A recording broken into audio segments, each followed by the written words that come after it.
Join Samantha and Hans at the next Macro to Micro Options Power Hour, held each Wednesday at 4 p.m. Eastern Time. Registration is free. Scan this QR code or click on the link in the description.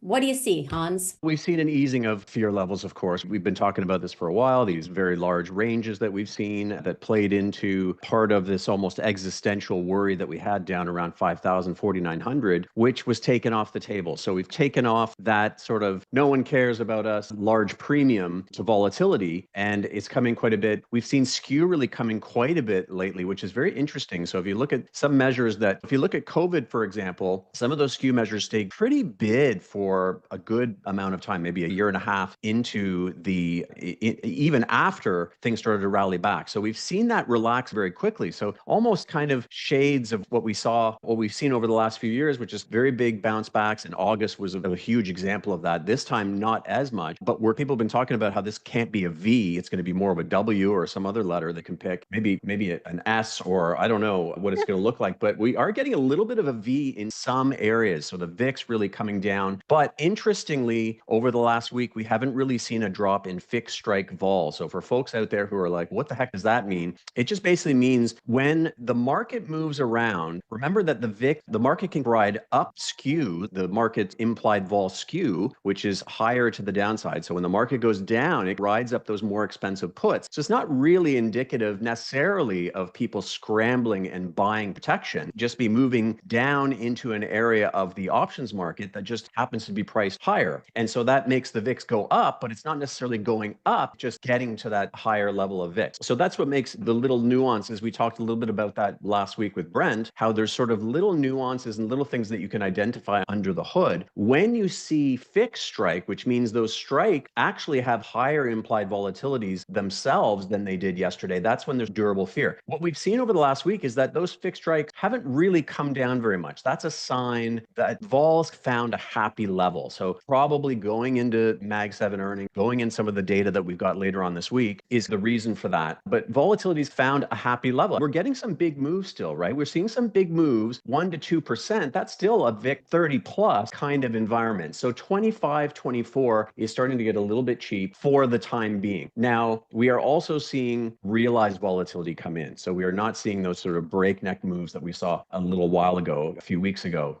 And that's playing into a sense of calm, and that's helping to bring the VIX down as well. So very interesting area. I've been talking about in the community this morning in the Slack. So I'm commenting and helping members out at LaDuc. And I said, listen, I think it's going to be a buy the dip sort of environment. I think we've taken off that sort of very panicky reflex move potential to the downside with the Trump put, with the bond put, with the Trump put now, the number of flinches that we've seen. And so we're now in an area where I think the market is saying, okay, when can we start to look past some of the problems? And I'd love to hear your thoughts on, Samantha. I do it in your rooms and everything, but I'd like to hear it today, of course, on the show. The market can potentially, of course, so everyone's starting to talk about people are buying stuff, they're loading up inventories, they're stocking the pantries again, right? So they're buying lots of things. So the data is going to be a little bit skewed and not reflective of reality, potentially, the reality of tariffs and rising costs and things like that. And so they're saying, forget about that. Third quarter, we're going to start seeing some softness. We're going to see reality start to set in from an economic standpoint, from a data standpoint. But I think it's at that time that we're probably going to see a whole bunch of deals. There talks about India, talks about various deals brewing in the background, which adds to positive headline potential, which is also why the market is a little bit resilient here. There's this expectation of a little bit of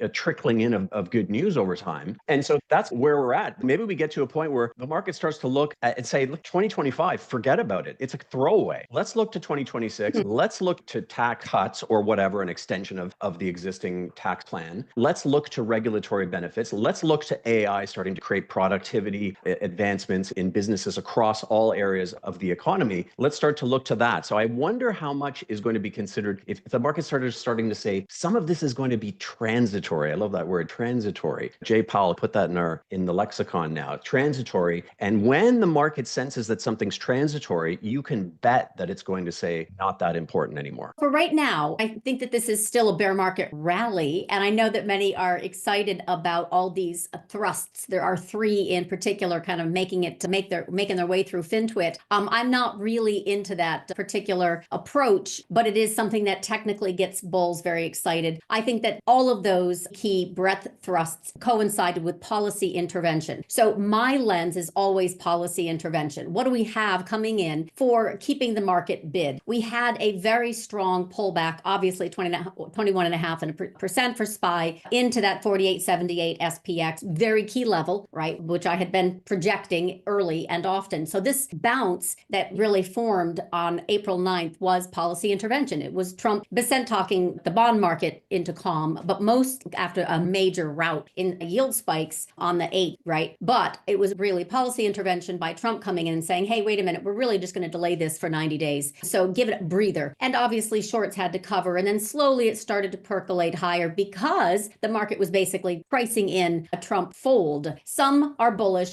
by nature, just always expecting the best, the peace deals, the trade deals, the tax cut deals. And while we're waiting, we're getting a lot of headlines, which is tons and tons of noise, but we don't have any actionable meat. Nonetheless, we're climbing that wall of worry while folks are very well hedged. So the max pain would be we get up and through that 57.50 and they start to cover those hedges. I think after they cover the hedges, it's going to be a slam dunk short because the structural problems, the functional and fundamental issues aren't going away, but it is an absolute grind higher. And so we really, right now, we're getting aftermarket Meta and Microsoft crushing it. Tesla did very poorly, but they got bid back up because of well-timed White House announcements, and they're still a cult stock. And Netflix beat. They're also quote unquote tariff proof along with Spotify. But the point is, we really still have an earnings sweet spot where the bar has been lowered consistently week after week for companies to be able to get over. And now we're going to be looking down the line at Q2, their guidance, their estimate. But right now we're also in the sweet spot as it relates to the dollar crashed. It didn't just fall 10%. It crashed and it has stopped crashing. Very helpful. Yields stopped rising. Very helpful. And basically we have daily, not weekly, daily interventions speak by Bissett and Lutnick and